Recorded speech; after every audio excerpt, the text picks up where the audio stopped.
At the end of the Neanderthal era, Thorn starts a fire in a cave so the family can have a warm place to spend the night. After the kids fall asleep, Thorn and his pregnant wife Hera get naughty in a corner. The next morning, Thorn goes to a pond to get some shellfish. When he tries to climb some rocks, he slips and falls. His body is quite sore from the landing, but thankfully he survives.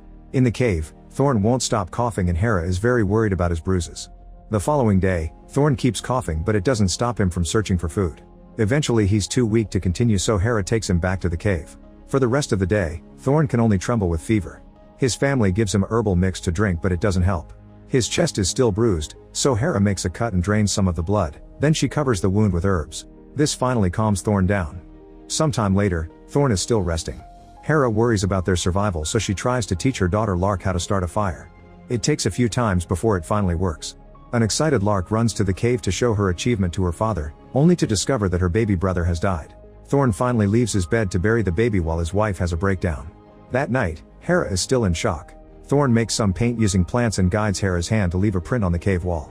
A few days later, Hera's water breaks while she's on a walk. Lark takes her back to the cave but Thorn makes her wait outside while her mother gives birth. A healthy baby is born, although Hera is quite weak afterward. As days pass, Hera continues to be sick. Eventually she dies, and Thorn buries her next to their baby. That night, he adds his handprint to the wall. Sometime later, Thorn manages to carve a little flute that he plays for his kids. After some thinking, he gives Hera's necklace to Lark. When they leave the cave to look for food, they're shocked to find other humans in the area, so they quickly hide and wait for them to leave. However, by nighttime, those people are still around. Thorn gathers their things and decides to leave with his children. The next day, the family discovers that they're being followed, so they try to travel faster to get away. A few mornings later, Thorn is awakened by someone poking his shoulder. He discovers it's the strangers, so he wakes his kids up and they try to run. However, the men surround them and stop them from leaving. Thorn runs to protect his children, nervous because he can't understand these people's language. He's a Neanderthal, and these are Homo sapiens. One of the strangers talks gently to them, making gestures to indicate that he's offering food. Thorn and Lark agree to try the dried meat and smile when they finally understand that the group means well. When the strangers leave, Lark wants to go with them. After some hesitation, Thorn agrees. When the group stops to camp, Thorn feels rather awkward and decides to play his little flute as a distraction. The others ask him to teach them and everyone loves the music, making Thorn feel more welcome. A few days later, they make it to a Homo sapiens village, where the locals are happy to welcome Thorn and his family.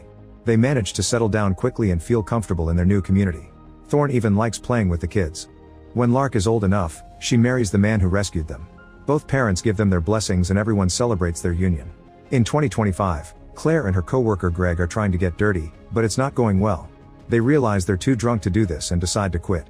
Greg wants to sleep, but Claire kicks him out of her apartment. When he wonders if they can do this another time, she turns him down and pretends she's going to work. After Greg is gone, Claire takes care of herself with a toy. The next morning at Princeton University, Claire goes to work. As an anthropologist, she gets to study a Neanderthal skeleton. She receives a text from Greg, but she ignores it. During her lunch break, she sees Greg walking nearby and takes a different path to avoid him. Claire talks to her mom on the phone, sharing how excited she's about this new job. There's a chance to publish a paper, to discover where humanity comes from, and perhaps even cure cancer. In the evening, Claire finally texts Greg back with a very neutral message. Sometime later, Claire gets a call from her mother on her way to work and decides to ignore it. Later she receives a text from Greg asking her about her job, so she happily answers and they chat for a while. Then her mother calls again, so this time she picks up. She's devastated to learn that her mother has cancer and may not have much time left, so Claire ends up having a breakdown in the corridor. In the evening, she goes to a party and bumps into Greg. They go to his apartment and this time Claire successfully reaches her climax.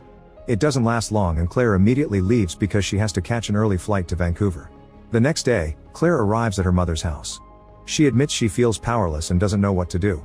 They go together to the hospital and Claire has to watch her mother receive treatment.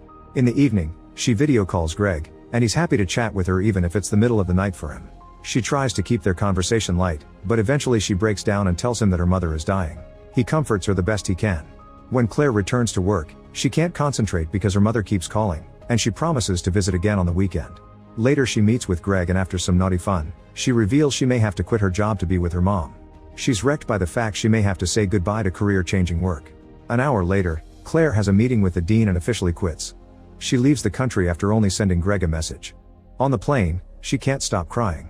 A few days later, Claire calls Greg for support.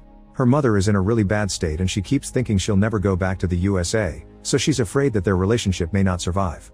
However, Greg has hopes for their future together. Sometime later, Claire's mother finally dies and Claire calls Greg for support again. The next day, Claire tries to call him but he has to work so he ignores it for now. Eventually he does call her back, but she's busy so she has to hang up quickly. In the evening, she texts Greg while he's having dinner with friends and he's unsure of what to do. Weeks later, the couple is on a video call and Claire points out they've spent more time apart than together.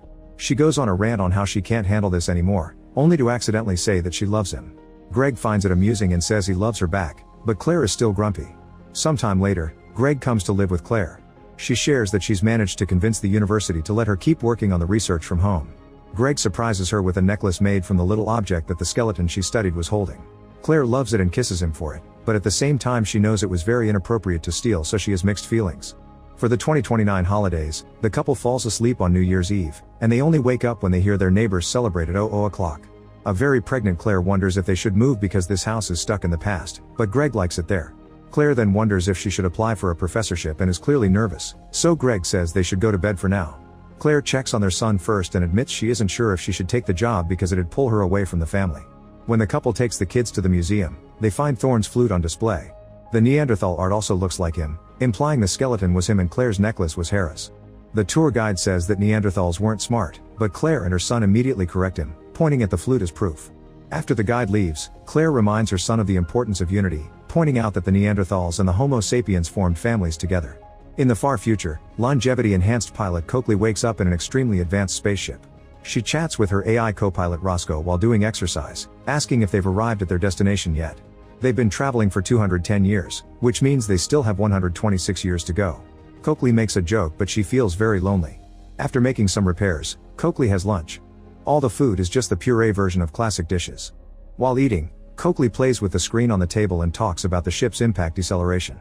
Roscoe tells her that's its job and worries about her state of mind, especially since Coakley hasn't been sleeping well. Then Coakley checks her plants and wonders if they're getting enough water. Roscoe checks the soil and confirms they are. However, minutes later, Roscoe announces that the oxygen level has gone down 1%. Coakley checks the plants in the greenhouse and discovers that some of them are sick. They have to disinfect the greenhouse and collect samples to find the contaminant, although supposedly there shouldn't be any. A few hours later, removing sick plants has resulted in the loss of 4.5% of productive mass.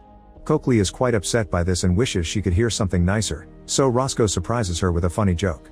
While running the tests, Coakley asks Roscoe about their acceptable margin of error.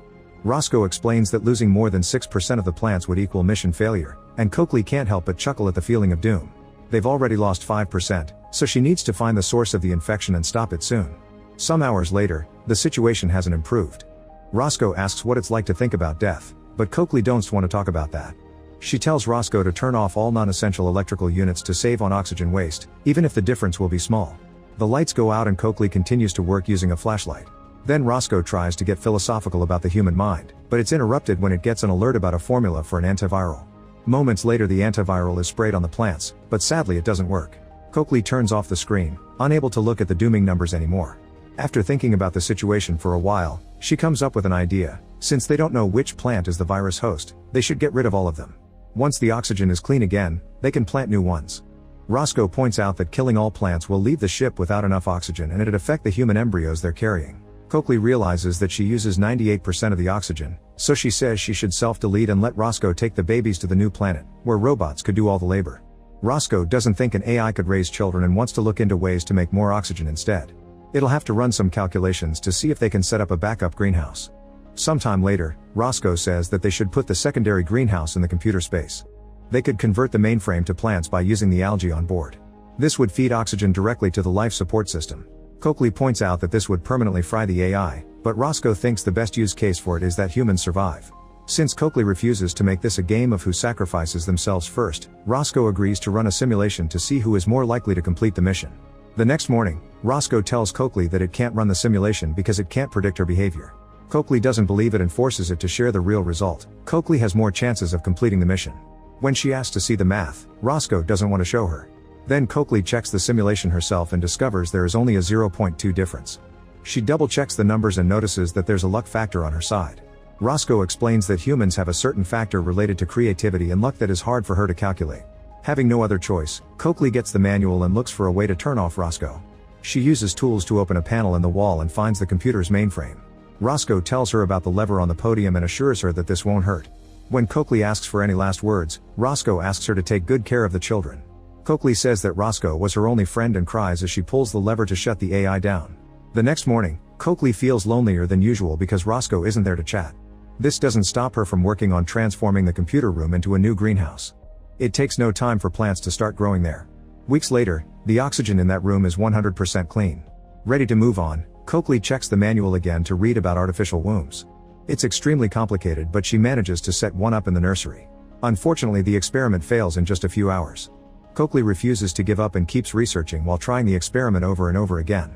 After several failed attempts, Coakley finally manages to produce a baby that she names V. When V is old enough, Coakley tells her how Earth was dying, so this ship was made to start a new civilization on a new planet. She also reveals that to achieve this plan, everyone on this ship had their DNA altered. The babies grow extremely fast so they can repopulate quickly, but Coakley ages extremely slowly to be able to complete the mission. She's an exception to the rule, since humans learn that living forever is actually a bad idea. The parallels between the three stories then become clear. Thorne teaches the new generation how to make fire. Claire passes her knowledge to her kids and pushes Greg into being a better father by making him talk to their son when they find naughty movies on the family tablet. Coakley makes 2 more babies and teaches V how to take care of them so she won't ever be alone. They take care of the plants in the computer room together, always saying, "Thanks Roscoe," when they enter. She also makes V run thousands of simulations a day in case of a crisis. V hates these simulations because they often fail, so Coakley gets serious with her. If one day something happens to her, V needs to be ready to take over and fight for the crew's survival. In the past, Lark is giving birth to her own baby. When that kid is old enough, the necklace is passed down. That night, Thorne relaxes by the fire and dies in peace knowing his family is safe. When the family buries him, they add another handprint to the wall and put the necklace in his hand. In the present, Claire and Greg hear their adult son talk about a new science called elixir that will help people live longer. Backstage, they leave the necklace for him with a supportive message. On their way home, they discuss the elixir and agree they don't want to live forever, since it makes life seem very improbable and finding the end adds meaning to it. When Claire dies of old age, her sons cry by her bedside.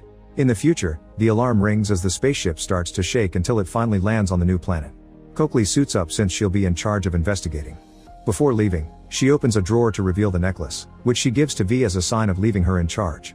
The spaceship opens and Coakley steps onto a land of flowers. Many years later, humanity has finally rebuilt a new society. V has grown so fast that she ends up dying of old age before Coakley, and she's buried with the necklace.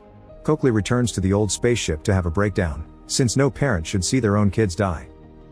Make sure to subscribe and turn on notifications so you can watch more videos like this. Thanks for watching.